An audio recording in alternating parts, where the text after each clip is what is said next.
Well, it looks like so basic country that there is no like. It doesn't look like it's not trying to be rude, of course. I don't care. You can say whatever you want. In what sense, very basic country? I mean, I googled Guatemala people, and mostly there is no infrastructure or anything like. What? Not what? What's the worst? 1 second. Infrastructure? I think people live like basic life. I don't know what you're talking about. I mean, we do have a couple of big cities. It's not a super populated country. I mean, there are a lot of like countryside. But our city is very big, very modern.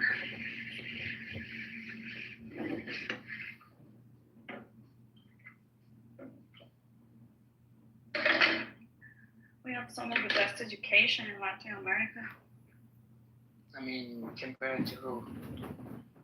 Latin America. And my university is the only Italian university, I think, in the world.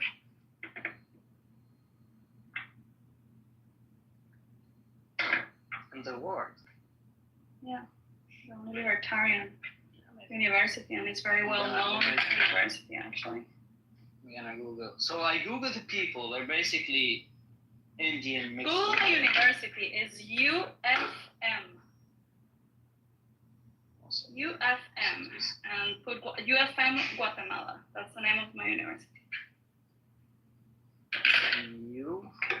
UFM. Guatemala.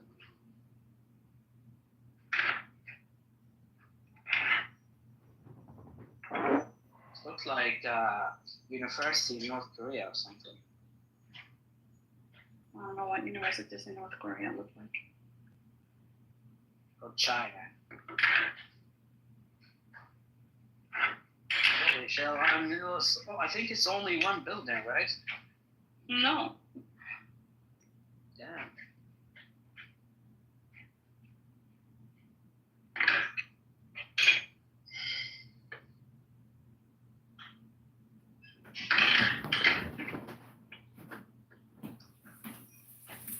Francisco Marroquín.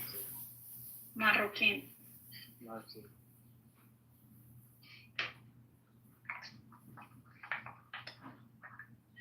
my God, it's so hot, Daniel.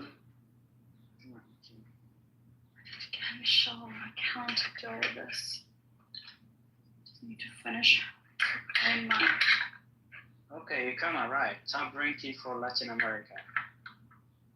Amazing. What did you say? Top ranking for Latin America. What? I didn't understand the word you're saying. Top ranking. Yeah. Ranking, sorry, for Latin America, especially as often recognized as the best Central America and hold. Sam, okay. Are you in the circles of Mr. Anderson? I hate that guy. Do you? Yeah, I think he always say the N-word. He always say the N-word. He said many words. But he will say any word that is offensive to anyone. But he has this amazing that you have. Oh no! I learned that word from who was that? I met Pepe. He used to say that word, so I learned that from him. Ah, okay. What? Sam also says the N-word all the time? No, I'm talking about. He said amazing. Oh, amazing! Yeah, yeah, we say that in that circle. That's amazing. That's amazing. That's a Randy word. I mean, he was the one making it sticky.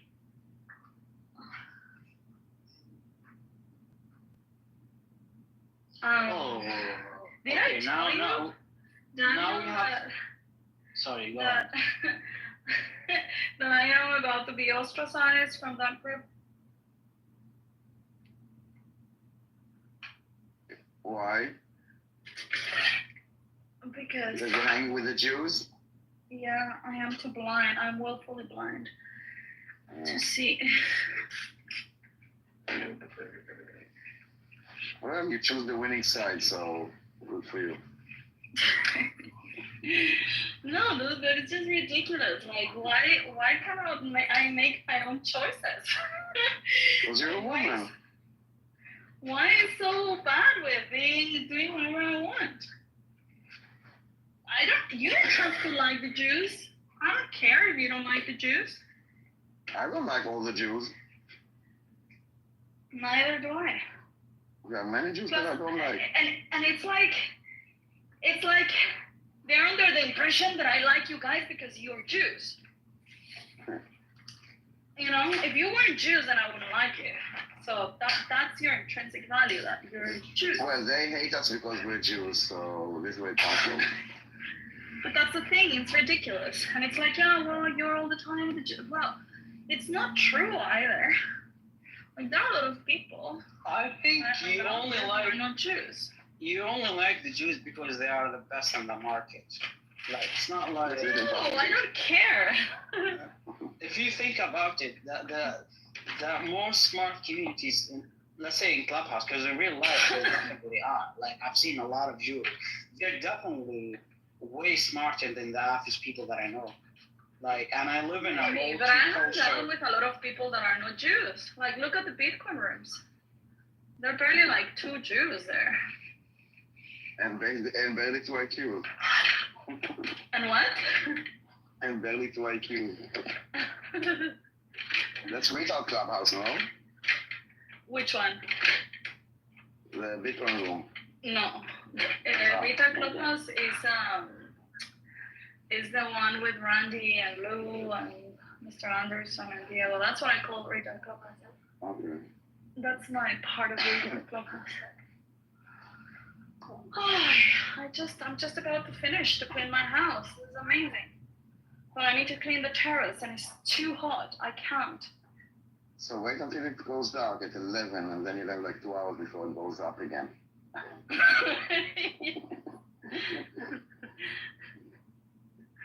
When is actually yesterday was the day, today is the first day of summer, right? I think today or something, yeah, something like this. Yeah, it's the 21st. Or The longest day of the year. Exactly. Looking at 11 and then the sun comes out again. And it was like Friday the 13th, right? When we will get that. Oh shit! No, yeah, I remember that. 13 was last Friday. No. Oh yeah. Ah no. The first day they attack, I think. The first day of the attack was Friday the 13th. Yeah. Oh, okay. And actually, I was discussing that with Retail Clubhouse. I was telling them that 13 is my lucky number. Yeah. And I said, and actually I was having a conversation with Daniel about this. I told him, because I remember I said something about Friday the 13th. And then I said that 13 was my lucky number, that I always choose the seat on the plane, the 13, when it exists. And you said, Daniel, that it's also a lucky number for the Jews. It's a good number, not a bad number. Yeah. There you go. Boom, boom. There you go. Yeah, I was going to ask it because I didn't remember what date was the bombing. Why midnight hammer? It wasn't on midnight, it was at 2 a.m.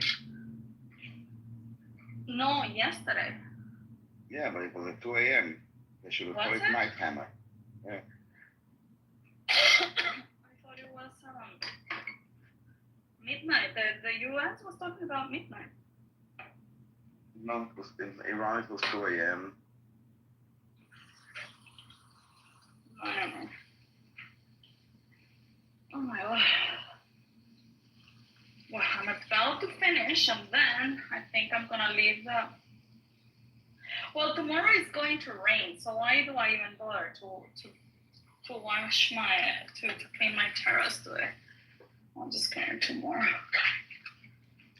Which part do you live in? Is that the Dutch one or the German one or the German one? There is no Dutch one. No, sorry, yeah. They said There's Dutch. French, there is German, and and there is Yeah. Italian. There is no Dutch Did one. you start to learn Dutch, or you don't have to? Yeah, you have. I mean, yeah, if you're getting the residence here, you have to speak basic German. Hey, German. I am now looking for my residence. Let's see if I get it. I'm not sure I'm gonna get it. You know what? I was studying a course, and there is a lady she was young, basically. She was from Dutch Switzerland, basically, and she was so fucking hot. Like, she's so German Switzerland. She's a bit of a retard. Yeah, they say Dutch Switzerland or something. Dutch Swiss, right? Deutsch. Yeah, so she lives in the German side of Switzerland. She speaks. We're here in Clubhouse? No, I'm saying a course in real life. I got life, you know that. I go to courses and I go to work and I have friends and everything. So, do you have friends, really? I do, actually. I would doubt it. Oh, Elena is there. Elena, come. Elena, come up, please. Hello.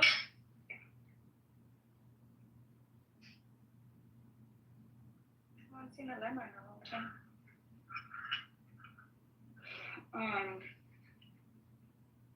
Yeah, I am in German Switzerland. She's talking about the guy who always records rooms, mentally and individually. I don't know, because I got my hands wet. What is she saying? So she's saying, hello, John, or anonymous, or admin, or mentally unstable individual. No, you have admin. So she basically doesn't want to come to the stage because that guy is actually recording this room. Oh, is he? I don't know why. Is he Edmund? We're not sure, but she's thinking. She thinking.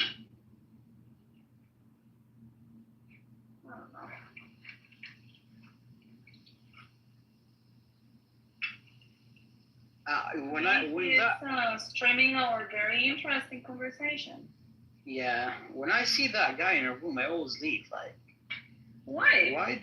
Is he gonna kill you? Is he gonna? No, it's kind of annoying. Like, you never know. Like, you never know what. You are not in control of the things that you say. I think so. Yeah, that's why I come to Clubhouse, like to talk whatever I want to say. Because I don't want people in real life to listen to what I have to say in Clubhouse. That's the whole point of Clubhouse. Are you saying wrong things? A lot of things that we say here, we're not allowed to say in real life. I don't care. I say exactly the same things that I say here in my real life. So I don't have double life. Okay, so if you go to work tomorrow and say, oh, all the Muslims should be deported. I never have said that. I wouldn't even say that in Clubhouse. Do you like Muslims? You mean deported? Yes, I don't care. Yeah, I say that. I don't care. So you can say that in your work and you're not gonna be fired. No, I'm not. Okay. Then you're a CEO for the company. Also, I work for myself. I don't have to. Everyone is saying the same, Lisa. What is everybody saying? Oh, I work, I have my own business, whatever. Yeah, I am a consultant. I don't have a boss. I cannot be fired. No.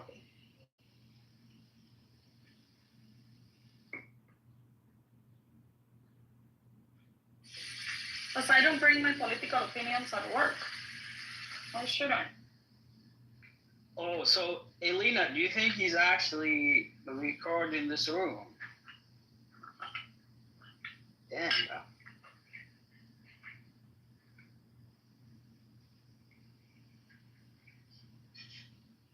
You guys give him so much power.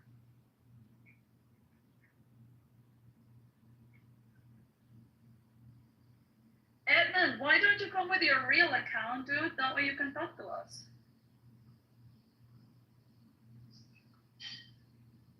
Put thumbs up and come with your real account. Hello, Edmund? Hello? Can you come with your real account? Is Clubhouse so boring that you're streaming these rooms?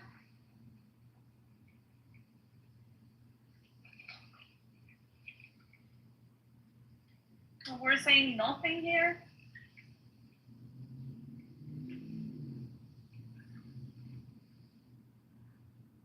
I'm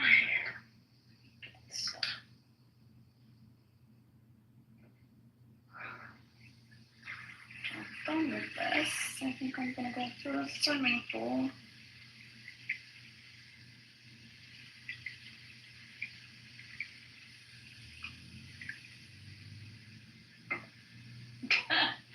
He really left, Daniel. He's afraid of Edmund.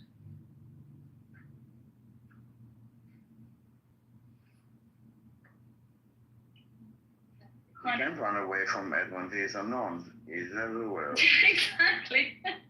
You cannot run away from him. Why do people try to run away from him? Give up. It's over. Once they did this premium thing, the fight is over. I don't even care even if he is like unknown. You cannot fight it. You cannot kick those unknowns out. Just embrace it. Yeah, exactly. Like, at least he's putting it like when he's doing it, you know that it's him. But when it's unknown, you don't know who it is. You just assume that you're always being recorded and don't say shit that you don't wanna. That's what I say like, from the very beginning. Exactly. It's like you're in control of the things that you say. It's like they want free speech, but they don't want accountability. No, enjoy the free speech. That's right. Don't be a coward. Do you clean your house or do you pay a Guatemalan to come and clean it? Do you know a Guatemalan? I would love to. Fortunately, no. We do that.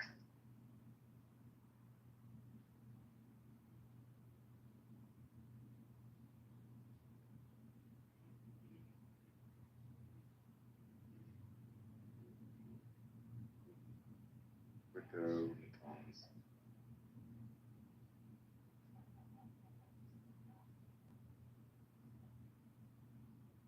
It's quite exciting today.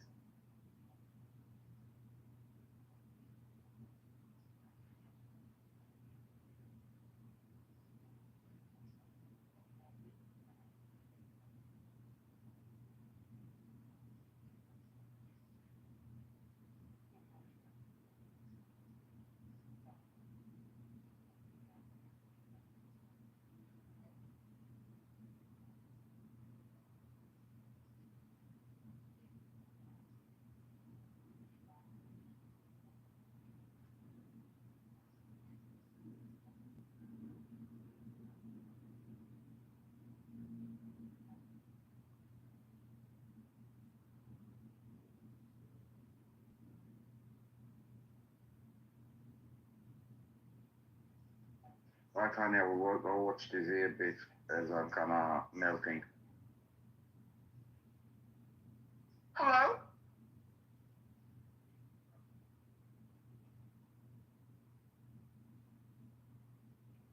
Shit, I was talking to you and I was on mute. What did you say? Then I'm closing. I'm gonna chillax in front of the TV. Okay, let's close the room then. All right. Talk to you later. I'll see you later. Bye. Bye.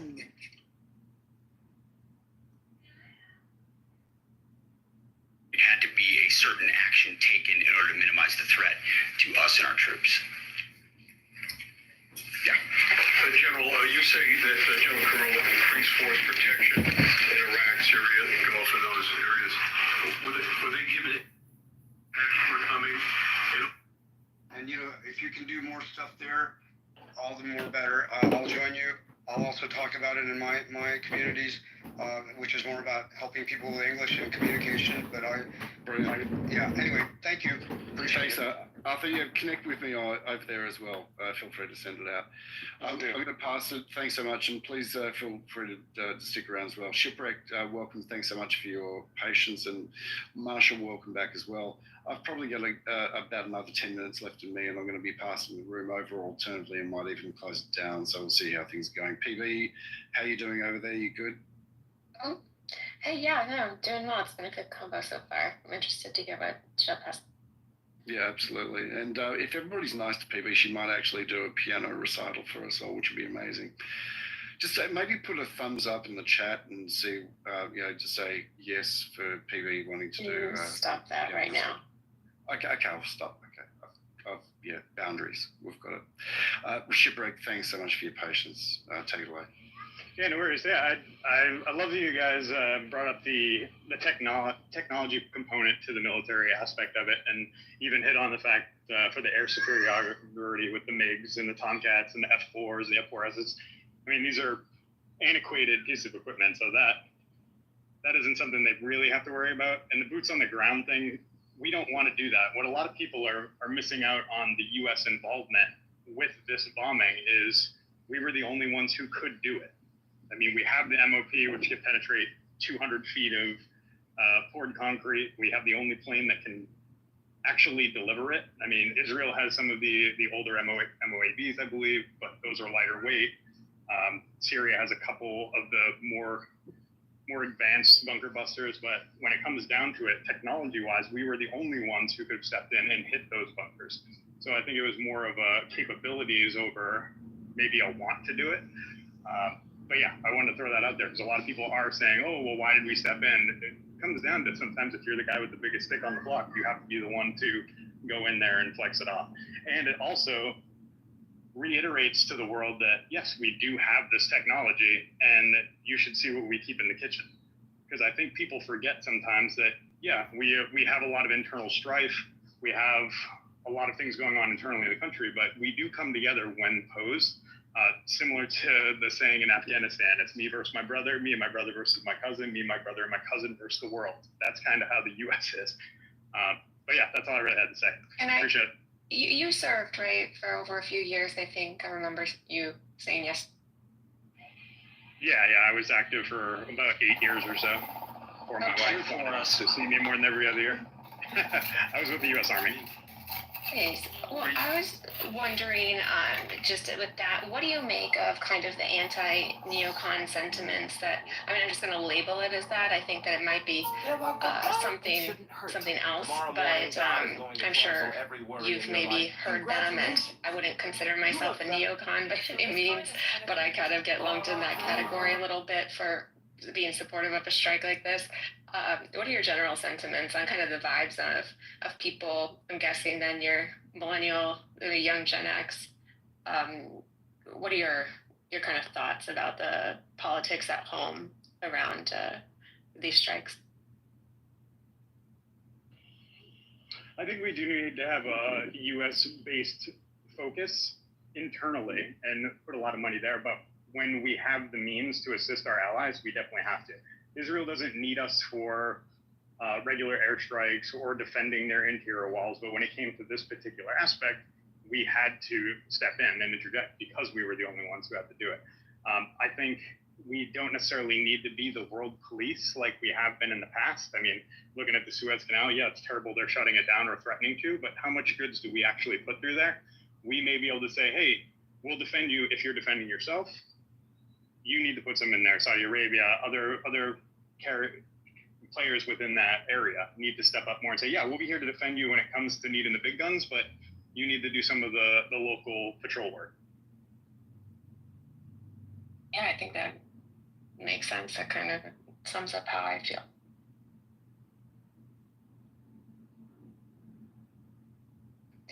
Hi, I just wanted to quick say, I tried to put it in the chat, but I was up all night last night again watching the news and jumping back and forth, or not back and forth, but I went to 3 rooms, and then after healthy debates, I was like, is trolls coming in? And I heard the Iranian president get interviewed by Fox today, and they were just like really just being nice,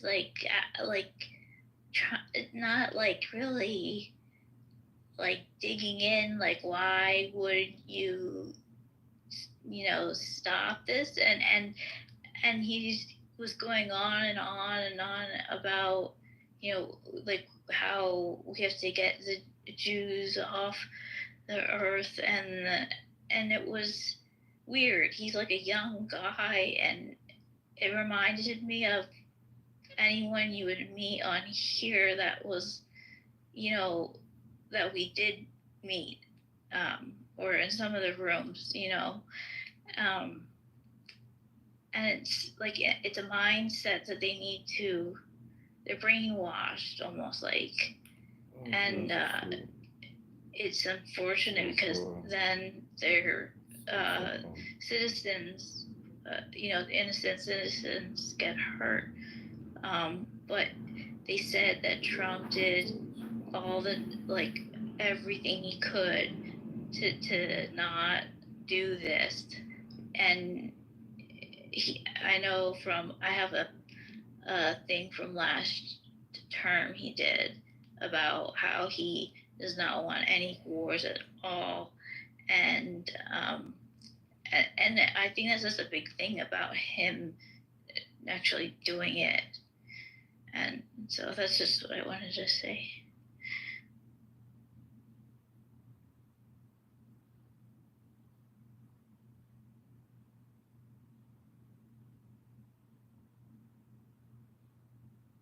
I looked it up, shipwrecked.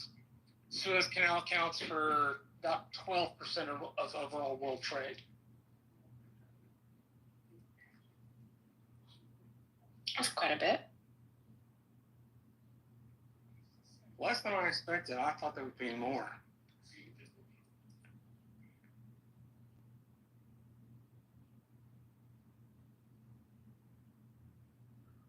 Okay. Is that in volume or dollar amount, Marshall? I think Siri was saying in volume, because that's kind of my question was, Siri, what percentage of world trade comes through the Suez Canal? So I'm imagining that's by volume, because I think the question probably implies volume. Did you run it for what U.S. puts through there, or just world? Just world. I can ask what the U.S. puts through there. I type it instead of ask it. Marshall, P, Jordan, you guys around? I need to get some beauty sleep. So I'm gonna leave the room to you guys for the time being. Alternatively, I'm happy to close it down if nobody wants to be able to maintain it. That's fine, whichever you like. I'm here for a few more minutes. We'll see how it goes. If it's quiet, then we'll close it down. But smash it, P. You do it. I'll leave it to you. Guys, if you have got a ticket, now's the time to be able to cash it in. There is a prize. First winning gets...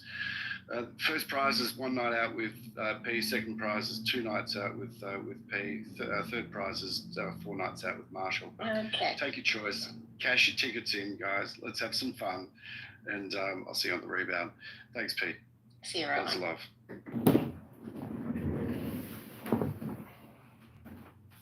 All right, the stage is open right now if anyone wants to raise their hands and come up. Looks like we're deciding what direction we want to take this in. Anyone been on the stage and have something that they haven't heard that they'd like to talk about?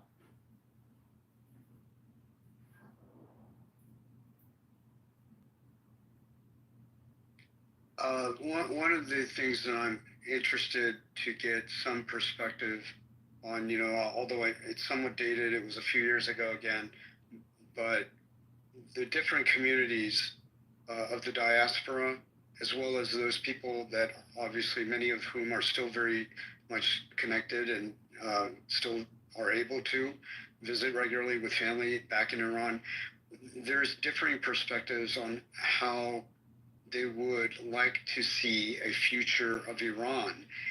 You have this group of people who are supportive of the Shah's former family and the idea of having an extension of the monarchy. Some people want something in between. I know all of this talk is premature, and I realize that. But as long as we're talking speculatively about a lot of these things, and we know for a fact, as I said before, there isn't a single Iranian I've ever talked to that wants to maintain this regime, that at some point it will go. It may not happen within a year. It may not happen in the next few months. It may not happen for 5 years. But these are serious issues that have to be discussed, and you have to be prepared for when it happens. And these communities, these different perspectives, need to come to some sort of understanding as to what that path forward looks like. I'm interested to learning more about that, and that is also going to be very informative for our American audience members, including myself, who are thinking, well, what should and how should we be doing things to take this relationship further? Because I think in the future, many Iranians envision an Iran that can be a close ally of the United States. So how will that be achieved without us talking about it? So I don't mean to digress the discussion, but it's one of those outlying issues that interest me, and if we can talk about that, that'd be great. No, I think that's a great question, and I maybe I'm kind of coming from the same place you are, and what I hear a lot of, people very pro or anti-regime, and then you have a lot of people in the West who are definitely anti, who, came here because of the Shah and what happened in 79, and so, and then I think normal questions you'd ask, well, that was a long time ago. Things have surely changed, and people's minds have, within the country have, probably changed a lot over that much time, and just how realistic is a big change. How realistic is it that the new regime would be a solid ally to the West? What's the sentiment truly of the populace? And you get different answers depending on who you're talking to. It's something that's really, really hard to figure out, I think. So it's a great question. And the other reason I introduced this question or this dimension to the discussion about Iran is that I know very well, and I'm intimately familiar with the degree of passion and intensity that people have these feelings about how should things proceed. There's a political culture that needs to be sort of also developed and grown, that would allow people of varying different perspectives to be able to agree on certain fundamental points. What are the things that they would like the society to have? And granted, this is a little bit hypocritical, because when we're saying the United States or any American is saying we should have the Iranian people learn to get along with each other. Hello, we know it's hard as hell even in this country, but thankfully not yet. We don't have a revolution that is impending anytime soon, and so in order for that revolution to be somewhat successful, people are going to have to figure out how is it that we can sort of communicate in ways where you can express these desires and concerns passionately or with some, principled, dedicated commitment to these causes, but at the same time, think about what is the end state that you really want for your nation. What is the end state? The mantra of women, life, freedom, Zen, Zindagi, Azadi is, I think, a critically fundamental point that most people could agree on. And so then you build on that, just as our fundamental origins in this country was that we wanted independence from the what we considered the oppressive arm of the king from the United Kingdom and Great Britain, and with that, it started a discussion about, well, what should this country look like? Well, we want freedoms, we want individual liberties, we want certain rights and due process, and that's still a question today, but at least it's codified somewhere that these are fundamental principles. And so nobody is saying we need to get rid of due process. People are working around it, but nobody's saying let's get rid of it. Not yet, that I heard really seriously. But nobody's saying let's get rid of freedom of the press. You know? And these are things that don't exist in Iran today, right? So I think this is part of that sort of political culture that we're talking about, and it's